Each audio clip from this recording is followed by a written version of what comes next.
You give us your take on the timeliness of this particular visit. I was looking at the developments on the course of the week, and they were quite unfortunate in terms of two schools of divides reacting to Oparanya's arrest. One was saying the timing is suspicious, Mtuwetu mentality definitely came out. On the flip side, there were those who were questioning the timing of this arrest by EACC and questioning prior to the president's visit. So what's your reaction to this? Well, that may be reading a lot of politics in anything that happens as far as arrests are concerned, especially when they are on somebody who has a name as far as politics is concerned.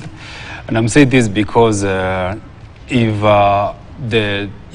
the invasion of Oparanya's house and the raid and the ransacking and so on is anything to go by, then we have been told that there has been some evidences that have been collected from his house, and that should from a legal perspective form a basis of legal interrogation whether indeed whatever was found really meets a threshold of somebody who has committed a crime. And well, there must be a reason why he was also followed. And therefore, I don't want to read a lot of politics there, but as a lawyer, I want just to say that this is a legal issue, and because it involves investigations, and something has already been reported that had been picked from his house that would lead to prosecution, then I think I want to leave it at that point. But again, President's move to Western, I think it follows hotly from what he has already done, I think 3-4 weeks ago from the Mount Kenya region when he did a tour there.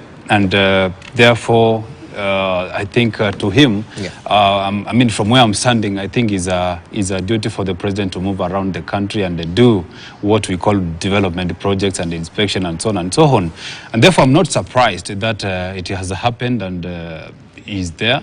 First of all, I want to say that this is part of his duty as a national leader. Secondly, the president is a unifying factor. The Luhya community itself, forget about the Kenyans, the other parts of the country, Luhya nation itself has been a divided nation. And therefore, when you look at the supremacy battles that have been naturally coming out of the western frontier, the likes of Oparanya, not seeing the same in the same page with the Mudavadi, the leader of cabinet, and also the head of speaker Bana Wetangula. I think those are key leaders who, if the president hears that there's a sort of division, he must run there and perhaps see how to seal those loopholes, because at the end of the day, come 2027, he would want, or he would salivate for what we call a united western frontier in terms of a vote basket. Right. And therefore, to me, whether he's going there to launch the, Chemili, the Moroni, and to revive the almost dead sugar industry, which is actually predominantly